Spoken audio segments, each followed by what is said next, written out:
The Kushaq was Skoda's first product launch in India under the 2.0 strategy, and now it has gotten a new makeover. This is the new Skoda Kushaq, and over the next few minutes I'm going to be telling you what has changed in this car and what's good and what could have been better.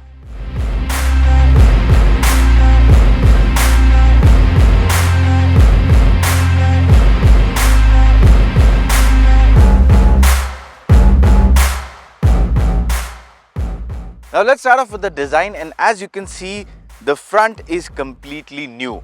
Unlike the older Kushaq, this one's much more sleeker, and changes include a completely new grille. You can see these vertical slats here with the chrome element. Now the good thing is that the chrome has been done in a very tasteful manner. It's not overdone, and that's why the car looks really good. You've got the LED DRL that goes from one end right through the grille to the other, which again accentuates the width of the vehicle. These new LED headlamps look really smart. LED fog lamps, which by the way are standard even on the base variant. So you get the LED lighting, which includes the headlamp and the fog lamp as standard across the range. So that's a very good thing. And beyond that, once you move on to the side, you will find these nicely designed 17-inch alloy wheels. Talking of alloys, by the way, Skoda is offering now a range of alloy wheel designs depending on the variant you pick. So it's not just one or two, but you get a host of new designs. This one looks neat, nicely done. And then along the side, you'll see the Skoda badging.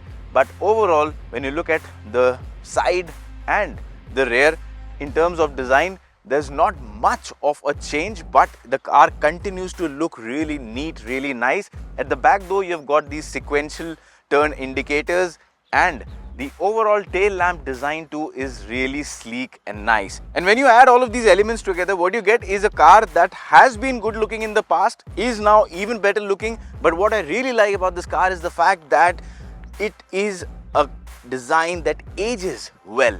That has been the forte of Skoda designs in the past, and it just continues to build with the new Kushaq. Now talking of the interiors, well, there is a lot that has changed inside the new Kushaq, and it has just gotten better and more modern. First of all, this new fully digital instrument cluster really looks the part. It's customizable, the graphics are really cool, the color coordination has been done really nicely, and it gives you all the information in a very easy to read out manner. Of course, there's this floating steering wheel design that looks really nice, and then there's this touchscreen infotainment screen here. Works really well, touch response is quick.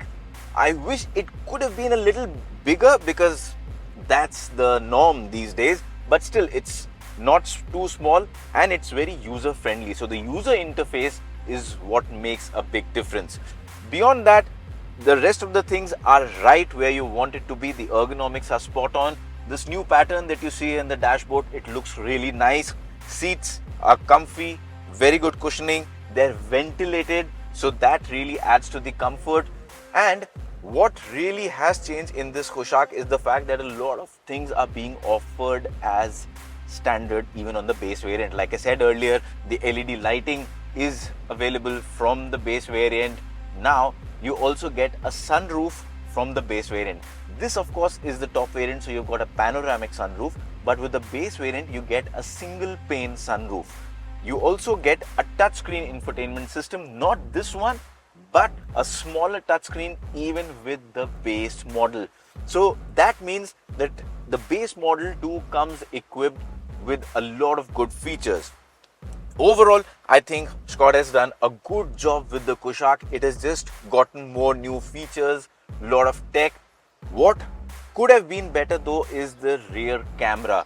Now the rear camera has been a pain point for the Kushaq, the Slavia, basically the 2.0 cars, and here there was a chance to improve it, but it's not. What I don't like about it is the fact that when you switch to it, the camera clarity, the resolution, it just doesn't correspond to the overall premium theme of the car. So this remains something that can be improved.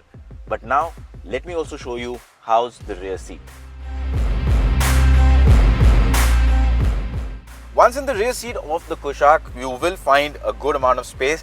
Yes, it might not be the most spacious car in the segment, but still it's got a good amount of space.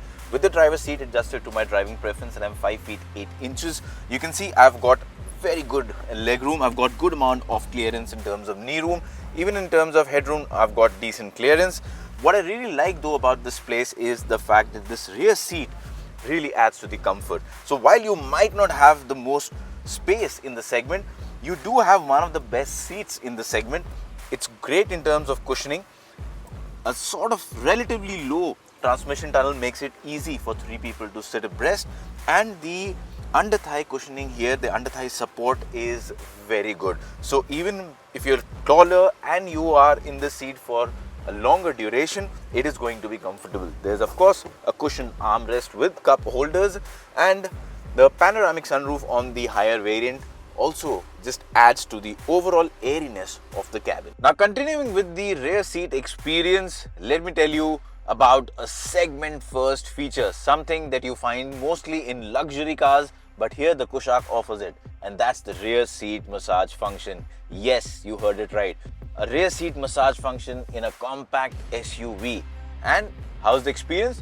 Well, I would say it works well, and especially for people who are looking at a family comfort or long drives, this is the seat where you would want to be. And now onto the driving part of the new Kushaq. Now, the biggest change in the powertrain mix is the fact that the 1-liter TSI engine is now being offered with an 8-speed automatic gearbox. The engines remain the same 1 liter, the same 1.5 liter. The 1.5 liter can only be bought with a DSG gearbox, no manual option. With the 1 liter TSI, you can either go in for a manual or this 8-speed new automatic gearbox. Now, how do things work? Well, in terms of driving, because the engine is same, not much has changed, but this gearbox really makes a difference. This engine, being a smaller unit, deriving most of its power from the turbocharger, needs to be revved till about 2000 RPM before it really gets going. So this transmission plays a very important part in masking that lag. Now, if I compare to the older transmission, this one does a better job of masking all of that lag. The shifts are really seamless and smooth. The upshifts are quick, and beyond that, if you really want to have fun with the car, because you can, I mean, it's a fun to drive car, you've got paddle shifters, so you can take better control of the gearbox. And talking more about driving fun, one really good thing about this small 1 liter engine is that while it's smooth, fuel efficient, nice, punchy, it is also sort of good sounding. So when you really push it, I've put it in manual right now. So the sound, it's not like a sports car, it's not loud, but it just shows its intent, and that's what makes the difference. That intent makes this car such a joy to drive, and that's the strong point of this car. It has always been good to drive. It continues to be even in its new avatar. The smoothness of this engine has never been an issue despite the smaller size and its cylinder configuration. The NVH insulation plays an important role, so it keeps a lot of the sound outside the cabin, and overall it's just a nice easy car to drive. From a visibility perspective, you can get a very nice clear view all around. Even the rear visibility is good. The A-pillars don't intrude much into your side vision, and as a result of that, it just comes out as a car that feels very convenient to drive.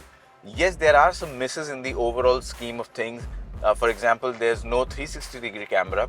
A lot of people will notice there is no ADAS. Now, these things Skoda says will be addressed soon. They are work in progress, and they will make their way to the new Kushaq soon. How soon? Well, there's no definitive timeline, but based on what I have been able to get from an understanding point of view is that maybe around by end of this year looks possible. Could be a bit more, could be a bit less. Let's see. But yes, overall, I think Skoda's done a good job with this car. It continues to be a car that's solid and fun to drive. It's got good road dynamics. It has no problem being thrown around the corner. Body roll stays very much in control, and as a result of that, it's a car that you can really have fun with. All that Skoda has done has just made it more convenient and more efficient with this new automatic gearbox. And now on to the most important question, should you be buying the new Skoda Kushaq or not? Well, to give you a definitive answer, I would need the prices, which I don't have with me right now because they are going to be announced in a few days from now. But based on driving this car, what I can tell you is that it has improved in almost every department. It looks better, it is better in terms of comfort, it is better in terms of practicality, it is fun to drive. The new 8-speed automatic is really good and it has been paired with the engine nicely. The 1.5 continues to be a great choice for driving enthusiasts, and overall it's a nice competitive vehicle. However, the success of this car would depend on pricing. Keep in mind, this car will compete with some very strong rivals. There's already the Creta, there is the new Seltos, and the new Duster is also coming in. So the competition is really going to be stiff, and that's why Skoda needs to price this well. It's specced well, it's designed well, it's made well. It just needs to be priced well.